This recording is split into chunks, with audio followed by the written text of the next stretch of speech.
been written that we are ascending, because we're the descendants of the source of all existence. Yeah, it's been written that we are ascending, because we're the descendants of the source of all existence. I have arisen, I'm switching my vision, the spirit is in me, my mission is clear and I started.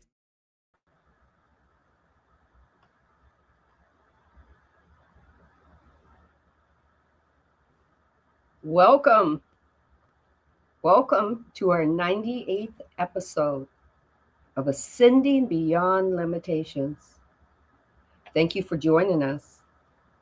We welcome Ra into this experience because it's about the experience of Ra teaching us, giving us those little bits of shortcuts that we need, or that we want, or that we desire. It's all a free will choice, right? It's all our free will choice.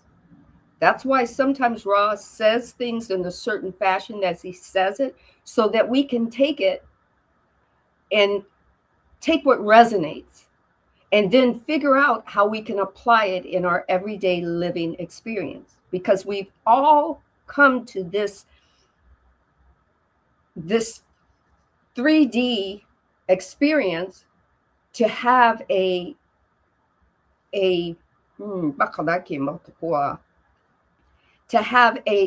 physicality of being, a being. No right or wrong to it, no sad or happy to it, no lack or fullness to it, just being.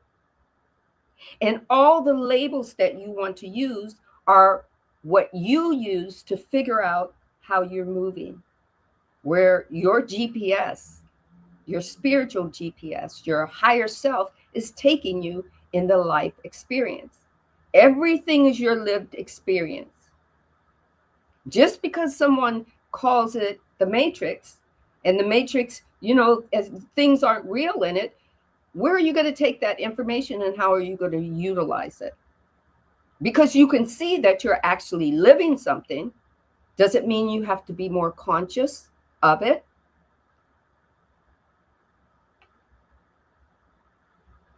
Think about it. I'm giving you a second. Just think about it. And while you're thinking about it, I'm going to read to you from the Kabbalion, chapter 9, vibration. Nothing rests. Everything moves. Everything vibrates. The great third Hermetic principle, the principle of vibration, embodies the truth that motion is manifest in everything in the universe, that nothing is at rest, that everything moves, everything vibrates, and everything circles. This Hermetic principle was recognized by one of the early Greek philosophers who embodied it in their system. But then, for centuries, it was lost sight of the thinkers outside the Hermetic ranks. But in the 19th century, physical science rediscovered the truth, and the 20th century scientific discoveries have added additional proof of the correctness and the truth of the century-old Hermetic doctrine. Everything is in motion. There's nothing that happens that is not moving, and you are moving. You are simultaneously doing as you're not doing. The only thing is, you get to ask yourself, how aware am I of what I'm doing right now? How are things moving in, through, and as me? You get to ask a question. Am I part of the consciousness of the universe? And then you get to sit while still moving and hear the answer. And this is all Ra is trying to do for you, is give you an answer to questions through channeling, through a questioner and a body unit that is allowing the channeling to happen. So it was documented and written 5 books so that you can ask the same question. While you're sitting in the presence of us, you're asking the same question, just through your higher self. Welcome in. Through your higher self, through your growth and your process. You don't have to be like everybody else. What I may say through one paragraph, you might not get, but the next paragraph, it might land exactly where it needs to land for you. And you take what resonates and leave what doesn't. This 98th episode, nearly 2 years in, is the Ra experience. Welcome in. Over to you, Marcus.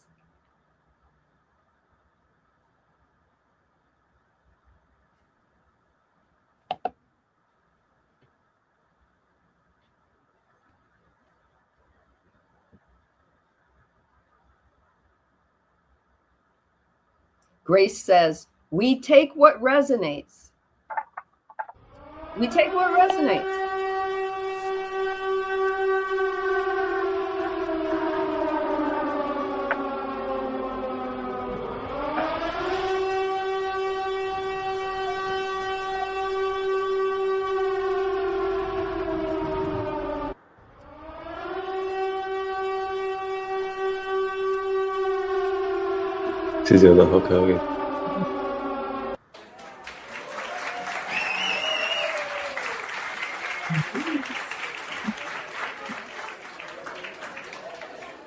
We're here to have some fun and just vibrate.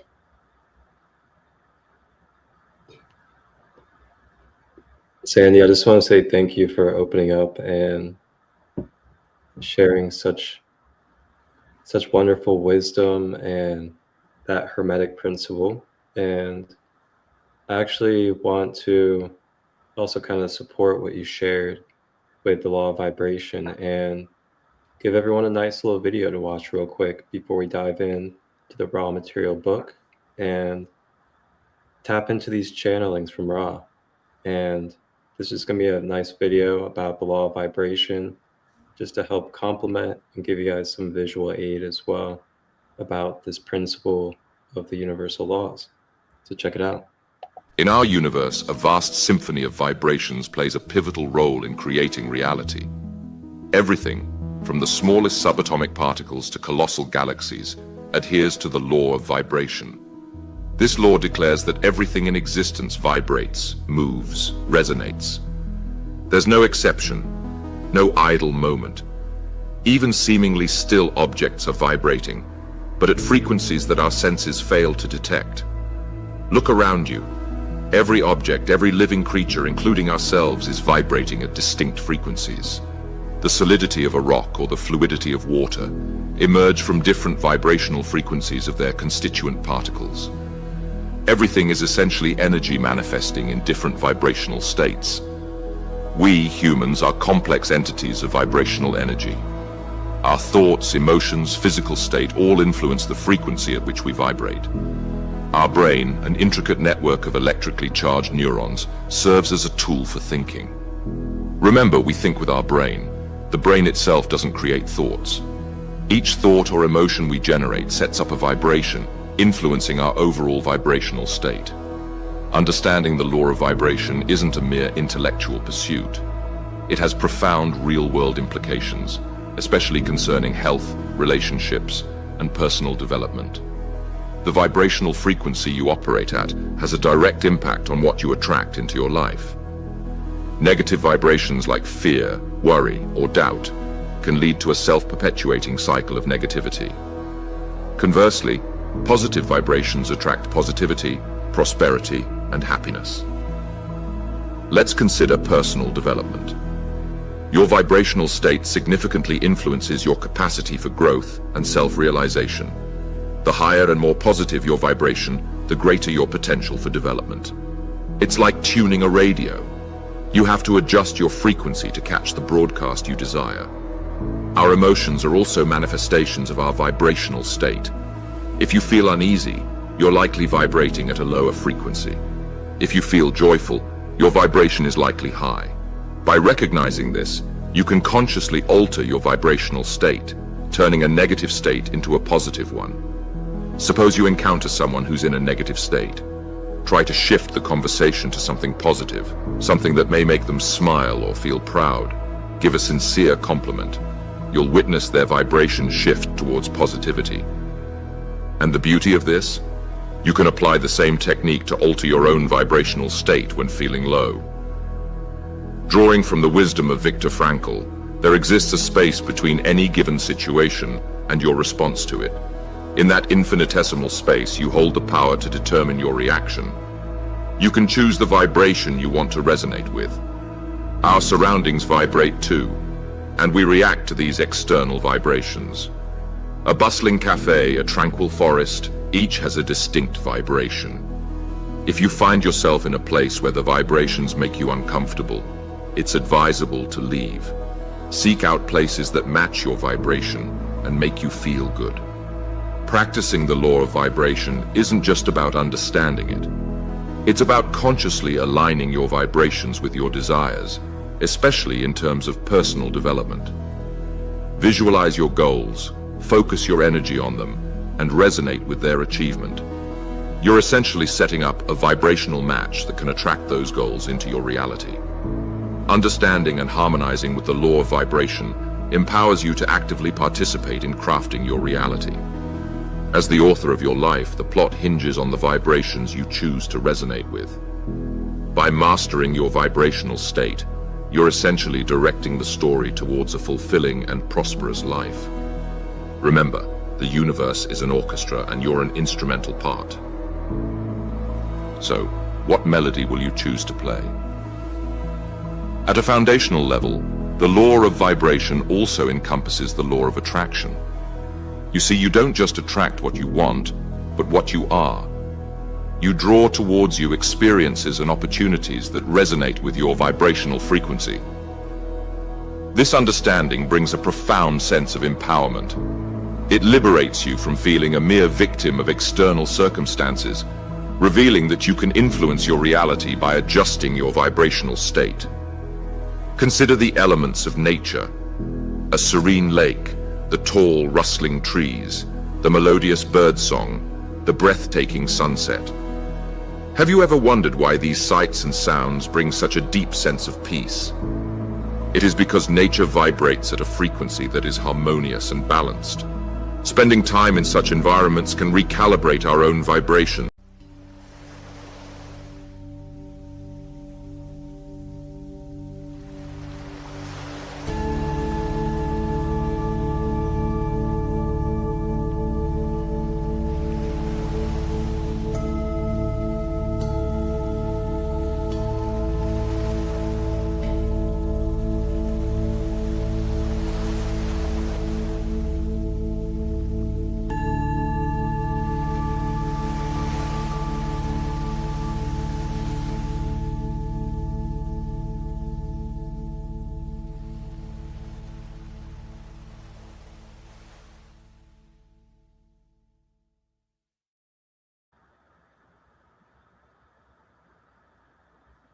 So before I begin reading Power of Now by Eckhart Tolle, this is the page that the divine told me to have prepared. So I did it. Just open the book, and the page was going to be "So it is." Let it be so, and so it is. And it says, so when you listen to a thought, you are aware not only of the thought about, the thought, but also of yourself as the witness of the thought. A new dimension of consciousness has come in. As you listen to the thought, you feel a conscious presence, your deeper self, behind and underneath the thought, as it were. The thought loses power over you and quickly subsides because you are no longer energizing the mind through identification of it. This is the beginning of the end of involuntary and compulsive thinking. When a thought subsides, you experience a discontinuity in the mental stream, a gap of no mind. At first, the gap will be short, a few seconds perhaps, but gradually they will become longer. When these gaps occur, you'll feel a certain stillness and peace inside you. This is the beginning of your natural state of felt oneness with being, which is usually obscured by the mind. With practice, the sense of stillness and peace will deepen. In fact, there is no end to its depth. You will also feel a subtle emanation of joy arising from deep within, the joy of being.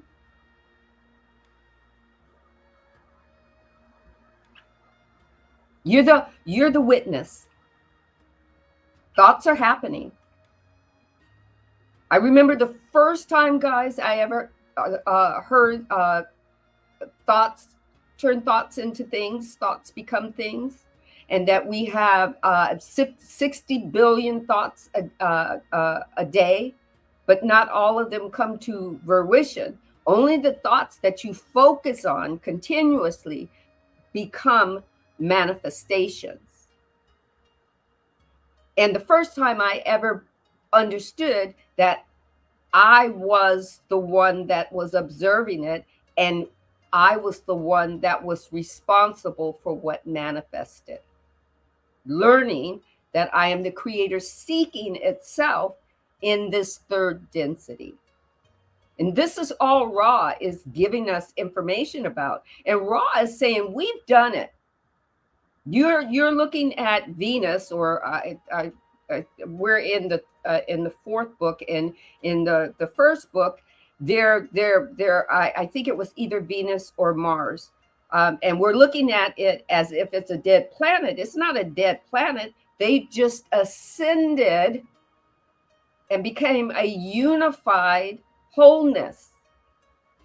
They did what we are doing now. And they became a sixth density wholeness, or sixth density consciousness. The whole beingness of the planet merged. They became one.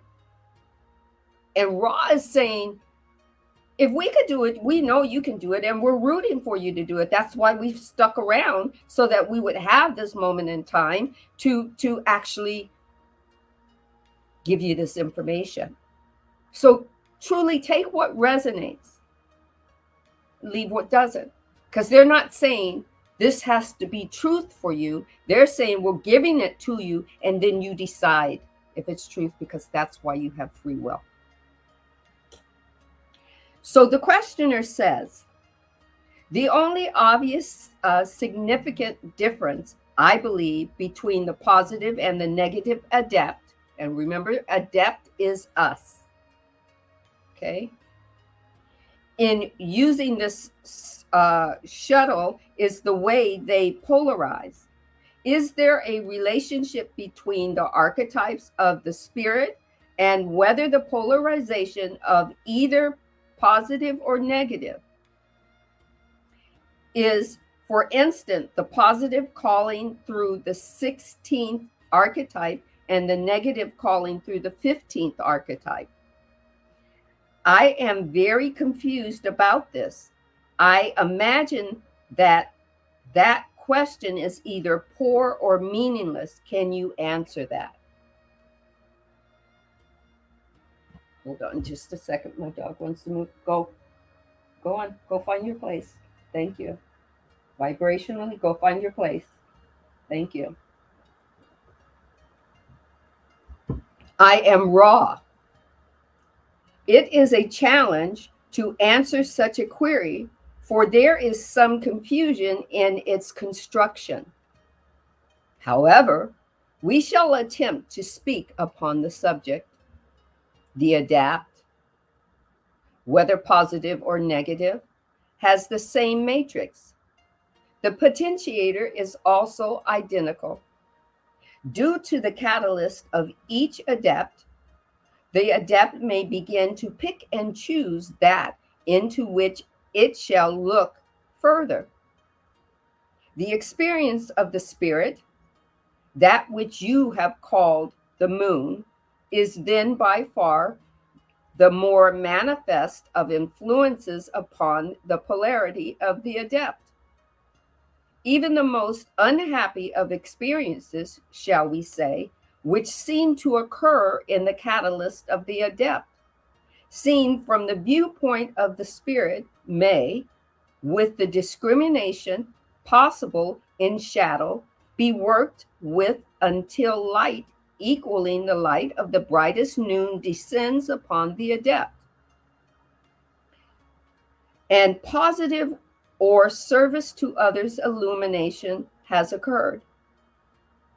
The service to self, the adept, will satisfy itself with the shadow and grasp at the light of day, will toss back the head in grim laughter, preferring the darkness. Basically, for me, take what resonates, leave what doesn't. But for me, the adept, that's me. I have a free will to choose the thoughts that I want to manifest, how I want to see them, in what light I want to see them. Do I want to see them in service to only myself? Or do I want to see them in service to the whole, to everyone? It might not service everyone, but the choices I make will serve me and others too. It's simply a free will choice. How we place it, how we see how the light shines. If it shines brightly on the consciousness of service to others, take what resonates, leave what doesn't. Let it be so, and so it is. It's also okay for service to self. Otherwise, that would not be an option. Our higher selves get to experience service to self or service to others. It's a choice not only for the flesh, but it's a choice for our higher being.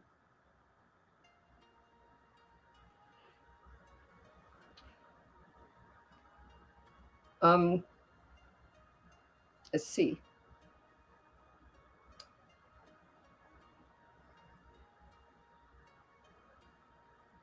Okay, so I think the questioner says,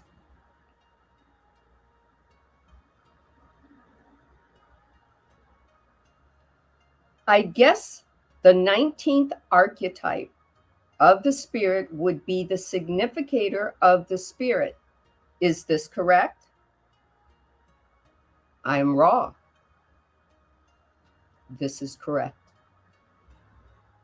The questioner says, how would you describe the significator of the spirit?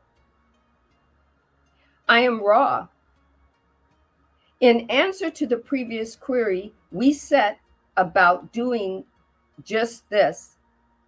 The significator of the spirit is that living entity which either radiates or absorbs. I got tongue-tied there. Let me read that again. The significator of the spirit is that living entity which either radiates or absorbs the love and the light of the one infinite creator, radiates it to others, and absorbs it for itself. The questioner: then would this process of radiation or absorption, since we have what I would call a flux or flux rate, be the measure of the adept? I am Ra. This may be seen to be a reasonable, adequate statement. The questioner: then for the 20th archetype, I'm guessing that this is the transformation of the spirit, possibly analogically to the 6th density merging the paths. Is this anyway correct? I am Ra. No. Questioner: sorry about that. Can you tell me what the 20th archetype would be? I am Ra. That which you call the sarcophagus in your system may be seen to be the material world, if you will. And I'm not sure I pronounced that word, pronounced it properly, so I'm going to spell it, and maybe Marcus can correct me. Sarcophagus.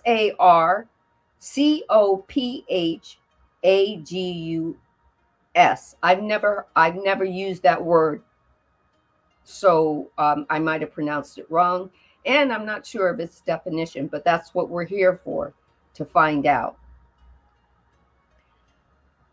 Then Ross says, this material world is transformed by the spirit into that which is infinite and eternal. The infinity of the spirit is an even greater realization than the infinity of consciousness. For consciousness, which has been disciplined by the will and faith, is the consciousness which may contact infinity directly. There are many things which fall away in the many steps of adepthood. We of Ra still walk with these steps and praise the one infinite creator at each transformation. We are the adept. We are the body, mind, soul of the consciousness of the one true creator seeking itself. We're meant to try everything on for size and see how it fits us. We are meant to walk and praise the one true creator as we're doing it. We're not separate from the one true creator. We're part of the one true creator. But the one true creator is seeing itself as many. Over to you, Marcus.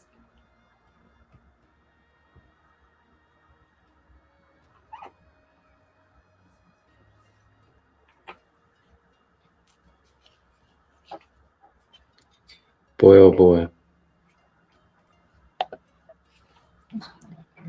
How do I follow up after that? Wow. Phew. Man. All right, Sandee. I see you. I see you.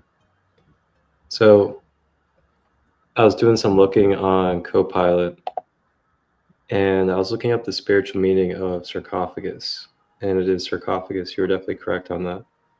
And in ancient traditions such as Egypt, a sarcophagus is far more than a burial container. In spiritual and cultural context, it is a symbol of not only death and rebirth, but also the journey of the soul. So the core spiritual symbolism In traditions, it represents the final resting place and the vessel that carries the body to the afterlife. It embodies the belief in life after death and serves as the bridge between the physical and the spiritual realms. Spiritually, it can symbolize eternal life and resurrection.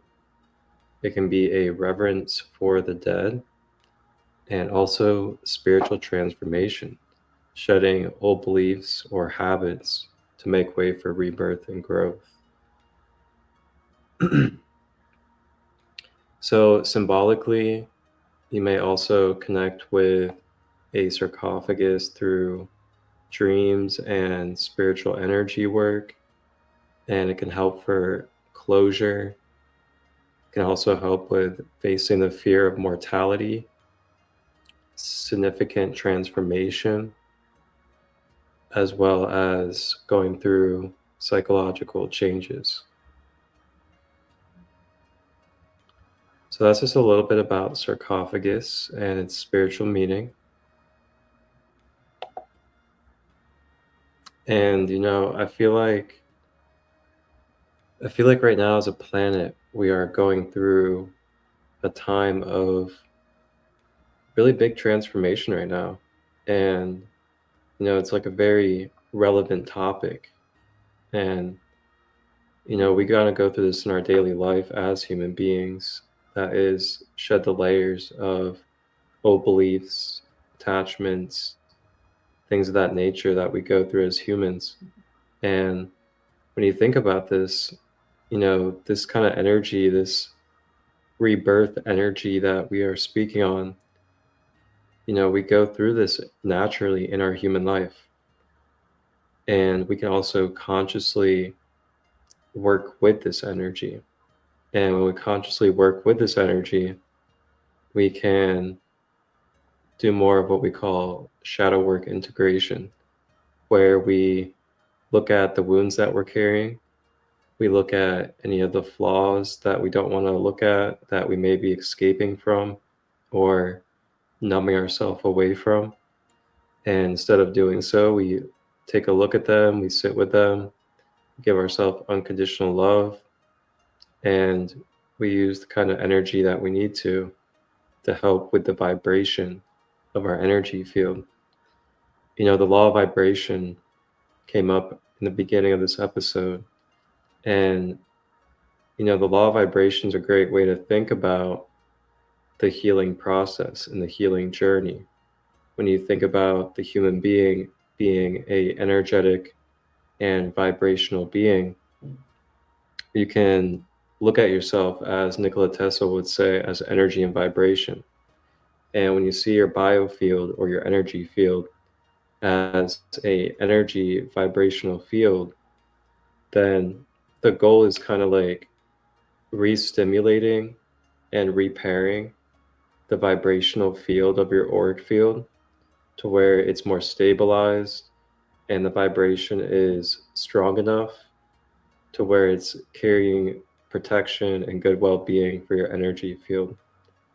And when you think of that, you can also see yourself as sort of more that immortality or that eternal energy where you're able to self-heal, you're able to regenerate at really quantum levels, as long as your mind and your body and emotions are aligned with that to happen.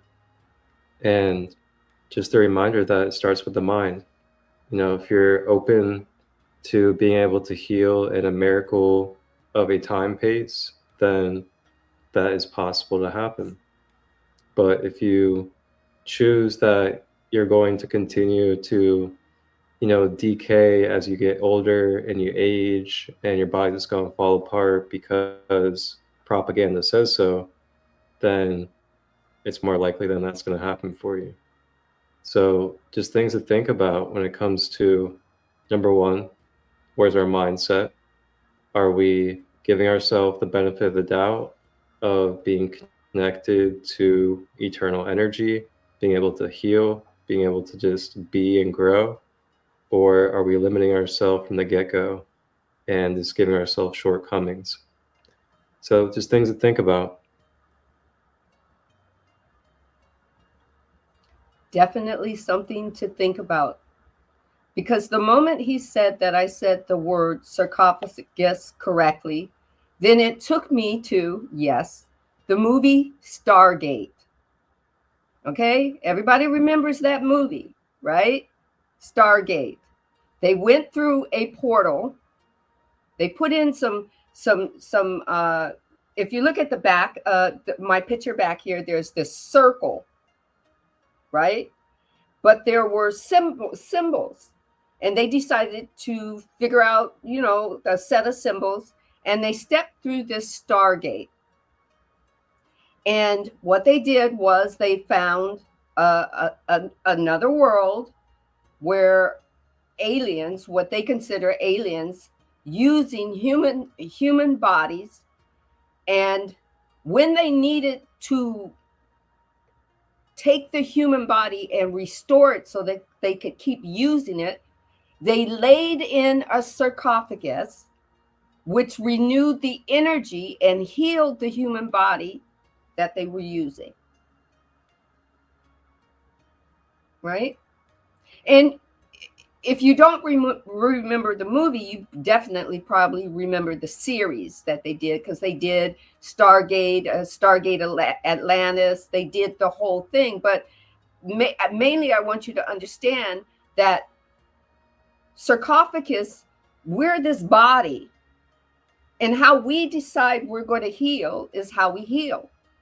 Whether we're going to heal or not, whether we're using holistic medicine or whether we're using man-made medicine, it's all the same energy. The only difference by man-made medicine is the fact that somebody took it and decided to make profit on it without helping other people with it.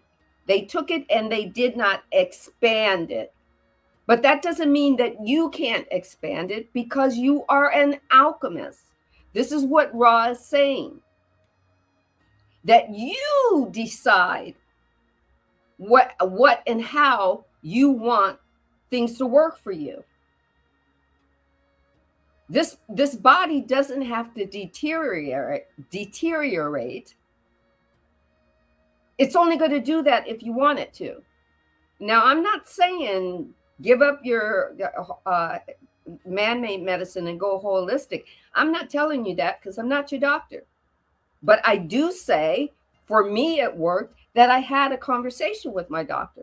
And I told my doctor what I wanted and how I wanted medicines to work for my body. I wasn't expecting my doctor to understand that I'm an alchemist, or that I'm trying to learn how to do that. That doctor, or that position that I was put in, I had to ask myself, why am I in it for? What reason am I in it for? Why am I here? Not why me, not why poor little me, but what is this teaching me? It's teaching me that if I want to, I have to acknowledge that something needs to be alchemized before I can alchemize it. I had to learn how to do that before I could teach others to do it. This is all Ra is saying. Ra is saying, you have the sarcophagus in you, the ability to take yourself from a point of healing or just using the example, being unhealthy, to healing yourself.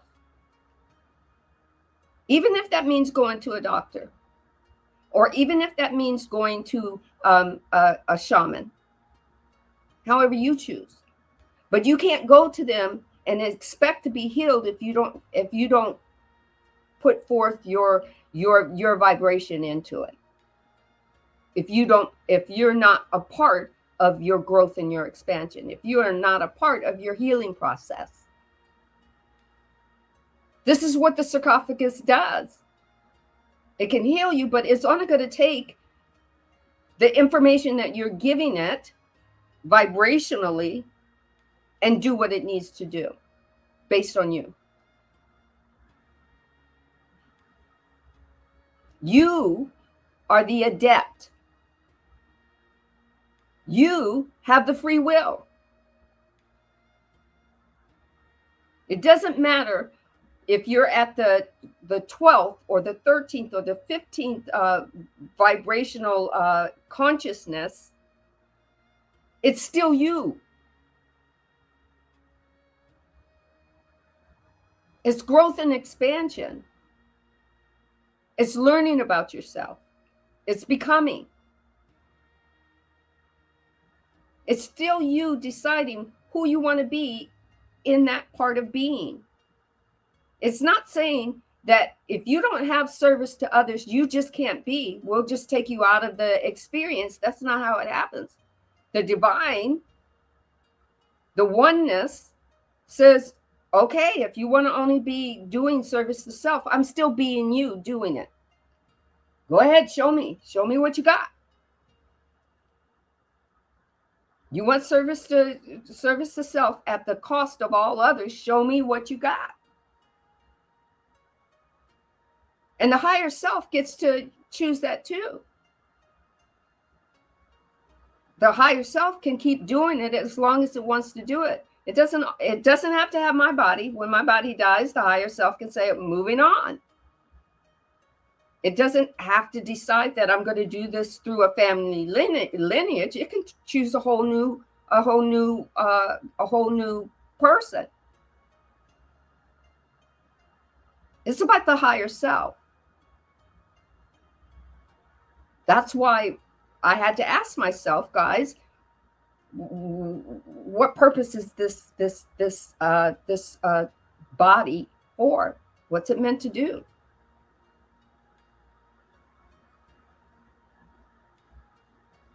Right?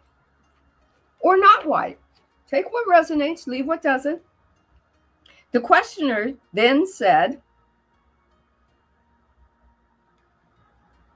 then I would guess that the 21st archetype would represent contact with intelligent infinity. Is this correct? I am raw. This is correct. Although one may also see the reflection of the contact as well as the contact with intelligent energy, which is the universe, or as you have called it somewhat provincially, the world. Ooh, I just saw something come up. Let's let Marcus indulge us for a moment.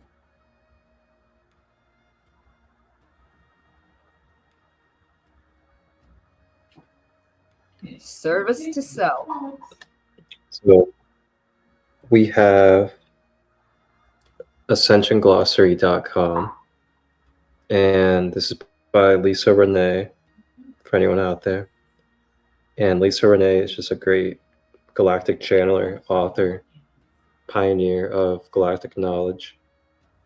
And you guys can check this out for free. Again, ascensionglossary.com.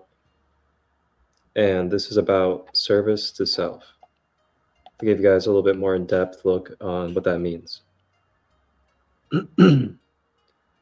So, service to self or negative polarization is necessary and a natural part of the mechanics of creation when seeding a new race consciousness. So at the development stage of the first 3 layers of the mind, the 3 layers of ego, a third-dimensional human being is purely service to self. The third chakra or solar plexus is the conscious mind matrix to which the spiritual being may learn how to manifest via the projection of lower thought substance in order to navigate in the material realms. This results in developing consciousness to learn how to individualize through the ego personality to manifest individual experiences and experience a spectrum of emotional sensory states. Many lower vibrations or spectrum of frequency that may indicate mental thoughts of anger or fear may be helpful states in spiritual progression and consciousness development to the many life stream experiences. However, what's happened on the planet during the last dark cycle is not merely a service to self, negative polarization of free will, and chosen states of consciousness of the soul through negative invasion of the planet Earth, through the genetic alteration of human and planetary DNA, installation of alien machinery to install frequency fence and NET, negative agenda to implant humanity with mind control, is a bio-warfare strategy to control the planet, humanity, and the soul through holographic inserts, which alter, modify, and damage DNA. So basically what they're saying is there's a difference between a natural experience of service to self and what we're seeing today on this planet, which is this absolute domination and control over others. And they're saying is it's not just the polarity, but it's the extreme of the polarity on this planet that we're experiencing. And therefore, that's where the clarion call came in from Mother Gaia, planet Earth, to have different higher dimensional beings come down to this planet during this time to be able to help raise the frequency. And this is talked about in the raw material. It's talked about in many of the different books that Sandee has brought up throughout this series as well. So I'll read this as well just because it's so common in our society, and it can kind of just give a look into what this really looks like. So consumerism and materialistic value system. So as a collective society, we have been fed disinformation and conditioned towards believing in these mass deceptions and lies about the absolute nature of 3D material reality as the only reality that matters in existence. With a material and consumer-oriented reality based upon accumulation, people tend to default into service to self behaviors and death culture vibrations. You can kind of like consider that fight or flight, basically. Fight or flight tendencies. So as individuals, we also have been predominantly conditioned by the cultural environment to respond to others around us with misleading information and dishonesty in order to achieve personal goals or desires that are based solely on this consumer material value system. In the service to self value system, the socially engineered culture rewards those who act as the imposters, essentially as predatory liars and bad actors, people that intentionally deceive others that are more vulnerable for their own strategic advantage.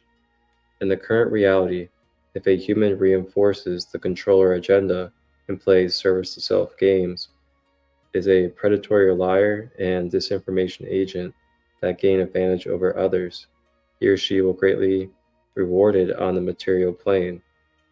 The only way to stop rewarding liars in one's life is to see them in action and commit to banish the lies, possibly confronting or evicting the people or the dark entities that continue to spread lies and disinformation in order to serve themselves. So sadly, many people are conditioned to lie without comprehending the impact and the result that the energetic vibrations of lies and deception will generate in their lives. They do not want to see how the vibration of dishonesty ripples outward to impact many others, such as influencing the lives of their loved ones.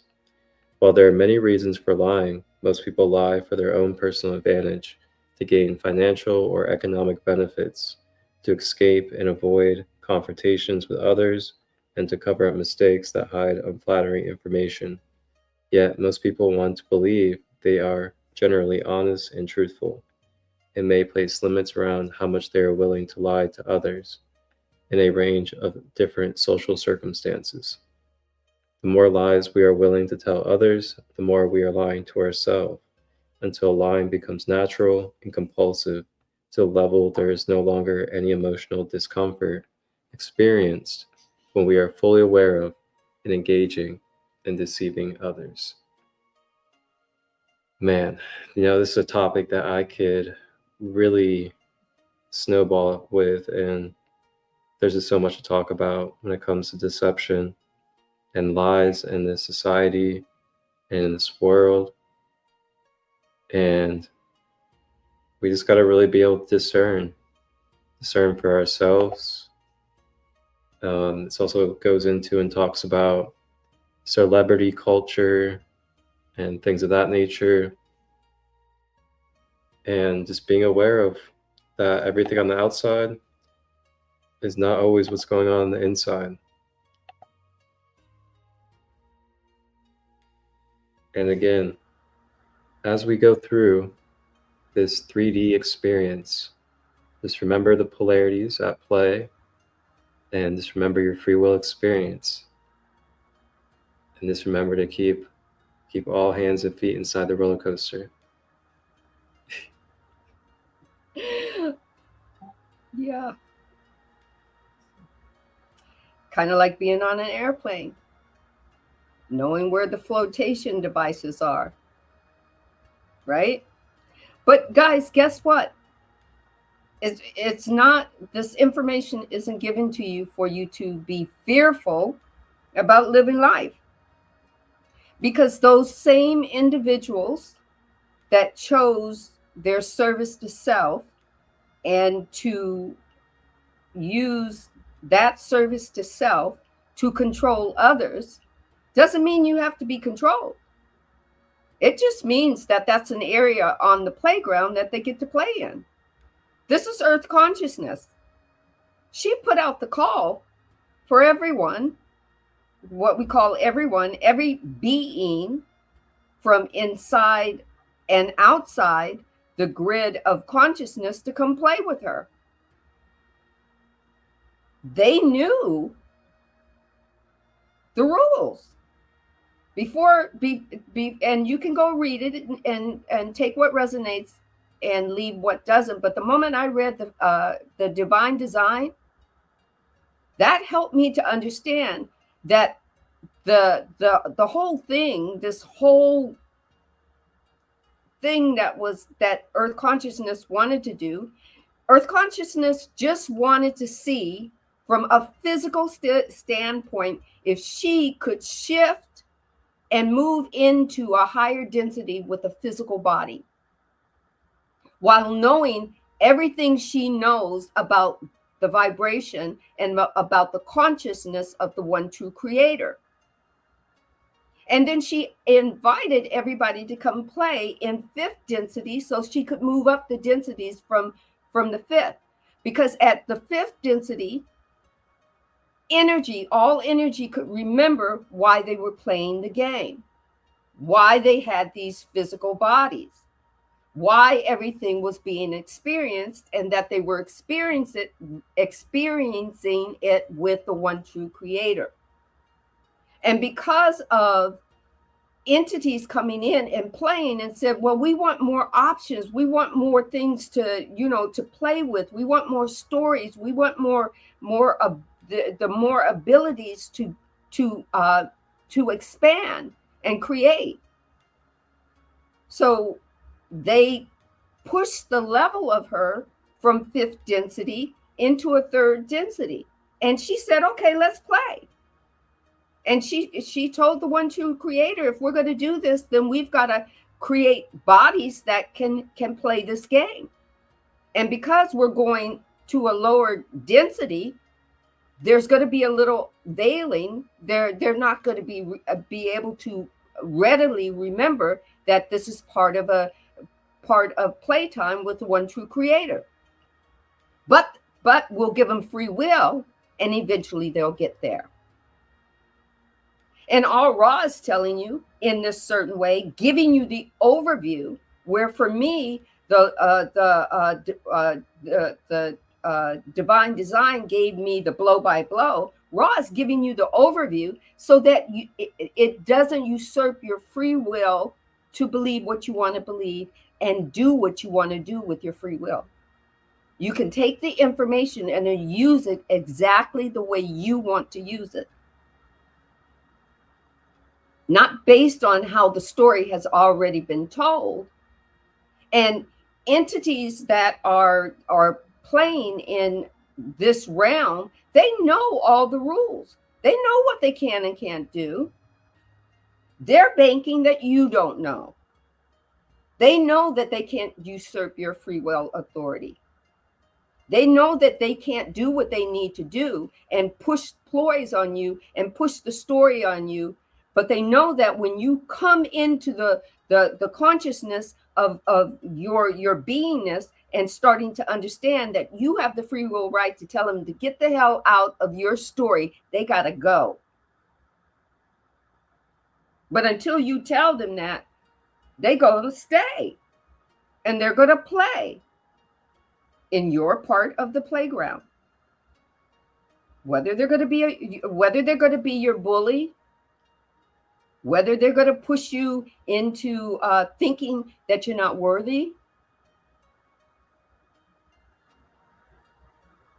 whether they try to push you into feeling that you should hate yourself for having the thought about somebody else having more than you and you don't have enough, and you're hating on the other person because they got more than you, and making you feel bad for that. There's nothing wrong with saying, well, so-and-so has more. How do I get to where so-and-so's got to get that?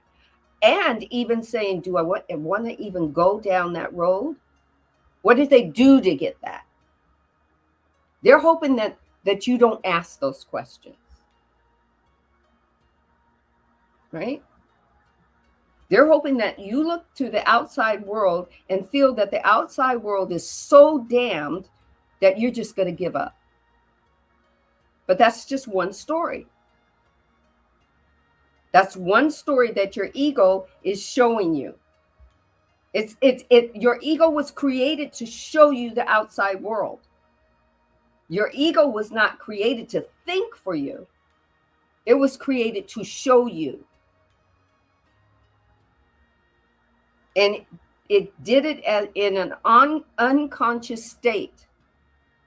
While you're unconscious, you don't ask many questions.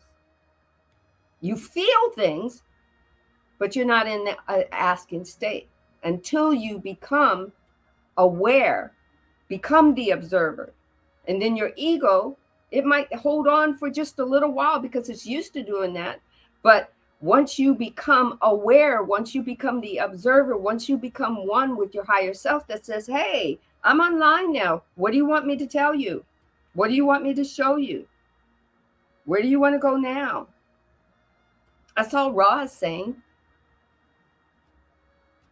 Ra is saying, as you move up as you become observant and you move up the polarities of consciousness, even though you're living in a 3D realm, you can be consciously 144 conscious level where you're starting to understand stuff at a magnificent rate, and that's okay. But it means that the person next to you does not have to be that way. And with your higher self being aware, you don't get to look down on them because they aren't where you're at, or they aren't where you're doing. If you're doing that, that's service to self. Service to others is you're giving some kind of information to help them move up, if they're asking you. That's all Ra is saying. This observer is putting labels on it. And Ra is answering based on the labels that this questioner is asking. Because Ra has a whole different language that's very unconditional, universal. They don't talk in labels. So the questioner says, then by this contact also with intelligent energy, Can you give me an example of what this would be for both the contact with intelligent infinity and the contact with intelligent energy? Could you give me an example of what type of experience this would result in, if that is at all possible? I am Ra. This shall be the last query of this working of full length. We have discussed the possibilities of contact with intelligent energy, for this energy is the energy of Logos, or of the Logos, and thus it is the energy which heals, builds, removes, destroys, and transforms all other cells as well as the self. The contact with intelligent infinity is most likely to produce an unspeakable joy in the entity experiencing such contact. If you wish to query more details upon this subject, we invite you to do so in another working. Is there a brief query before we close this working? And as always, the questioner asks about the instrument, the being that is channeling Ra. Right? And Ra answers them. And then Ra says, I leave you, my friends, glorying, glorying, in the light and the love of the one infinite creator. Go forth, therefore, rejoicing in the power and the peace of the one infinite creator, Adonai. Let it be so, and so it is. We glory in the light and the love of the one true creator.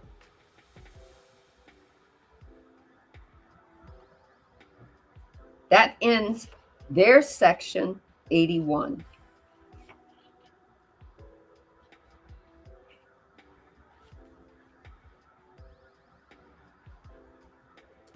I am going to share as we close.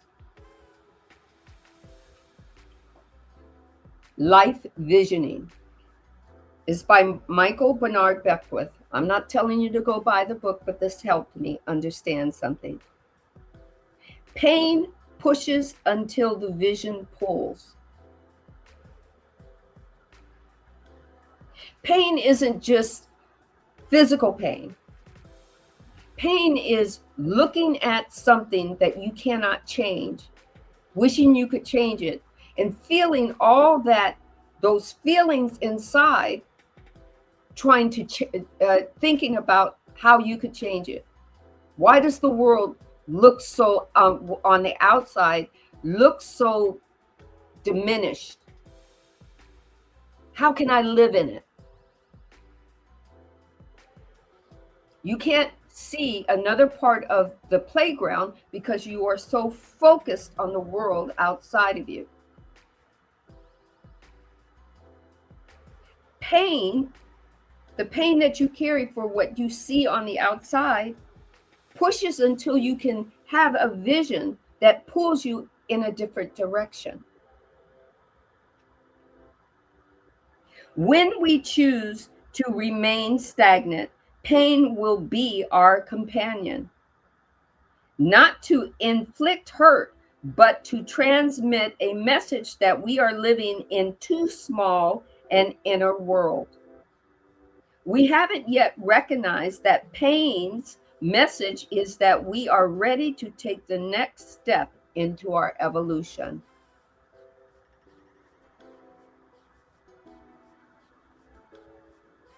And I wrote down when I was reading that what that felt like to me.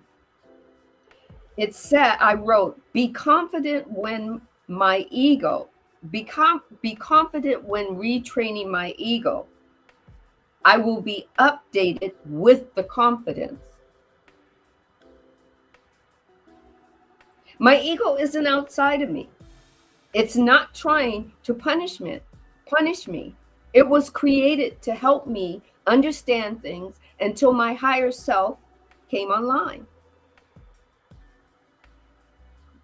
This is what Ra is saying. I am the adept. I am part of the divine creator seeking itself in this story, in this, what we've been told is a vacuum of little bit of space on this little bit of planet that's just rock, but it's not. It's conscious, and I'm conscious along with it. And for a minute, I was unconscious of that, but now I'm aware. But just because I'm aware doesn't mean the person next to me has to be. And I have to respect that they're living a story and a lived experience. And if they want to be unconscious to it and they haven't been awakened, I have to understand that it might not be my job to look down on them or think it's my responsibility to awaken them when they have not asked. This is all Ra is saying. Ra is saying, this is Earth's playground. You can go play where the one true creator is activating you to play in. And if one part of the playground doesn't work for you, your free will can move you.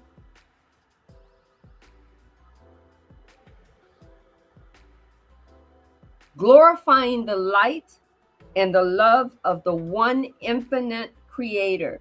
Go forth. Rejoice in that power. The power is within you.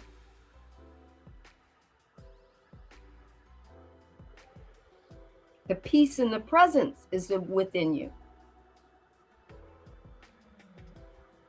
If you seek it for yourself, you don't have to wait to see in someone else where you have to rejoice at. Or if you have to rejoice at all, you get to decide. And one more thing, when Marcus was talking about the call of the clarion, I'm quite sure there are other books, but the divine design helped me understand the call of the clarion, because there were two calls of the clarion that Earth consciousness made, because I think there were 3 major rules of playing in this play area, and one of them was that you could not destroy her body. Earth is her body.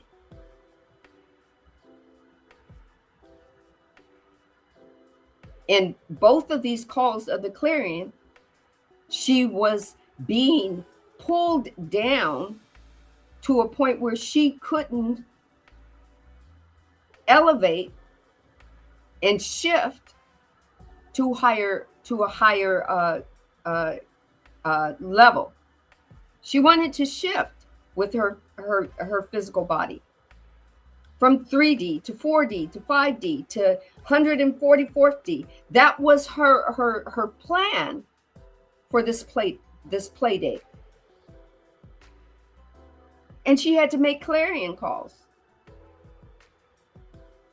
Then the next time, my higher self is saying that we'll read both of those, the first couple of paragraphs of each of those next time.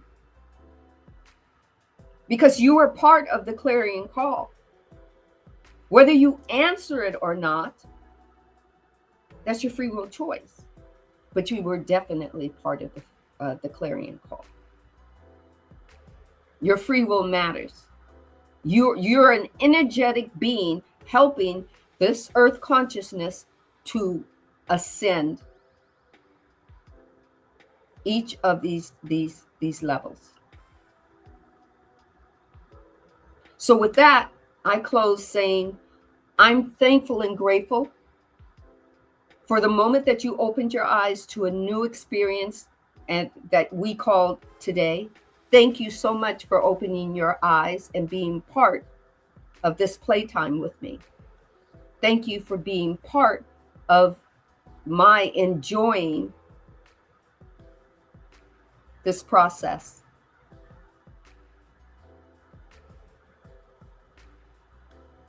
Over to you, Marcus. Ooh, thank you again, Sandee, for all those wonderful words. Thank you. And I'd just like to finish us off with a short passage from Ascension Glossary. And the short passage is basically going to give you guys a little bit something to meditate on and just kind of connect with and feel in your own energy, your own mind, if you wish. And this is about the Mother Arc, or the Divine Mother.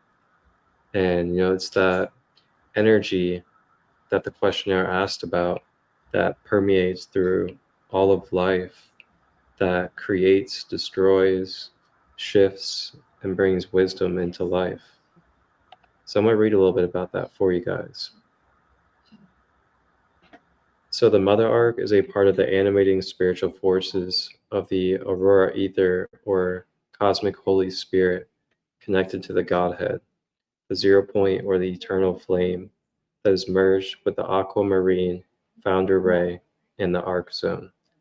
A quantity of the Holy Spirit was transmitted into our universal time matrix, informed into the 13th pillar, which began transmitting the aquamarine layer of Amaria waves to ignite the inner Holy Spirit within the higher heart complex, located in the 8th layer of the monadic body in human beings. The 13th pillar wave of the Mother Arc are the eternal flames that circulate the pulses of the living God consciousness from in and out of the manifestation grid, so that all 12 of the organic dimensional timeline templates are protected and held within one 13th pillar. So very similar language and very similar wording that Ra used with the questionnaire just a moment ago in the episode. And then the very last part, the eternal flame of the Holy Spirit merges and ignites the internal flame at the center of the permanent seed atom in the higher heart. And this initiates the monadic embodiment process that opens within the sacred crystal heart, the eternal flame of divine love. This opens the two-way communication links within the personal inner sanctum that exists between the divine trinity of the Godhead and the individual from his or her point of the manifested time grid. From within the sacred heart and held point of the eternal flame of divine love, one is connected with the entire universe in this one communication with the personal Christ, or the crystal guardians, is made possible from within. Wow. How beautiful, and what a place to leave off and meditate on as we go into this night, or to the day, depending on this replay that you're watching. And I just want to say thank you, Sandee, for sharing the wisdom that you shared tonight. And thank you to all of you that tapped in. Thank you. Thank you all for being a part of the Raw experience. We're not asking you to buy books. We're not asking you to go out and get this. We get no kickbacks from reading the raw materials. We get no, we're not getting paid for this. We're just called to do this. We've been called to do that. When we did this, the first time we did it. We didn't think it was a 2-year. We didn't think we were embarking on the what do you call it? The Star Trek voyage of 2 years, right? Here we are, 2 years in, 98 episodes, book 4, and here we are. Because we were called. We had a clarion call. Who listens to it, listens to it. Who takes what resonates, resonates. You grow and expand. And then you say, oh, okay, Book of Ra. And then all of a sudden, there are other books that you're diving into.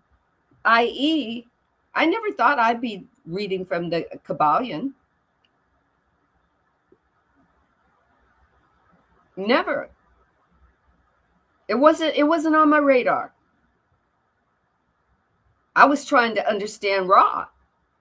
And when I couldn't understand Ra, I said, I just told the creator, if you want me to understand this, then you got to help me. And then then the next thing was I was reading the divine design and I had correlation.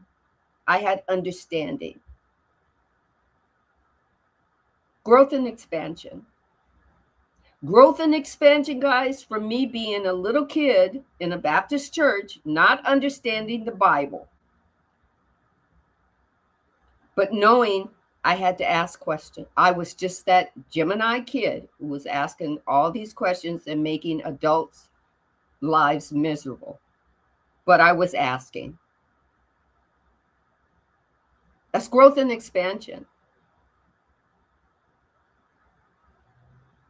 And it's just take what resonates, and whatever doesn't, whatever's left over, just leave it behind. Because guess what? Somebody's going to take that energy that you left in the room and they're going to figure it out.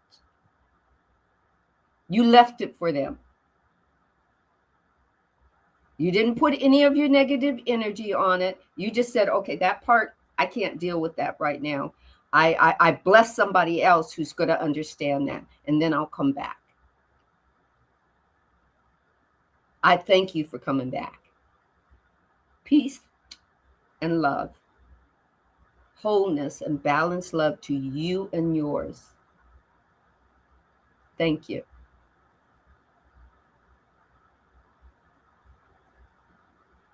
Ashe.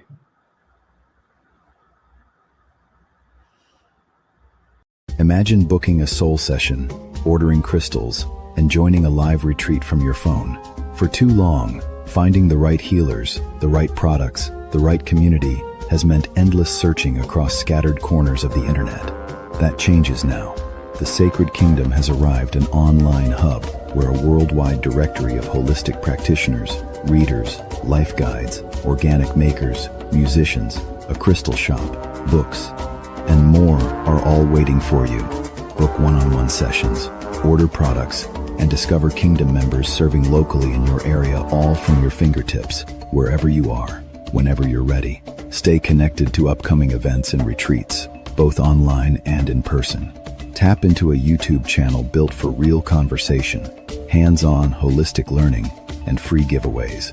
And there's more coming: courses, programs, a holistic recipe book, and the Sacred Kingdom Mystery School Academy mentorship. This is a space built on love, compassion, and the belief that conscious living should be accessible to all walks of life. Visit thesacredkingdom.com, and if you feel called to build from within, email Marcus Christolight at marcustut23@gmail.com about joining the Kingdom Council. The Kingdom is open.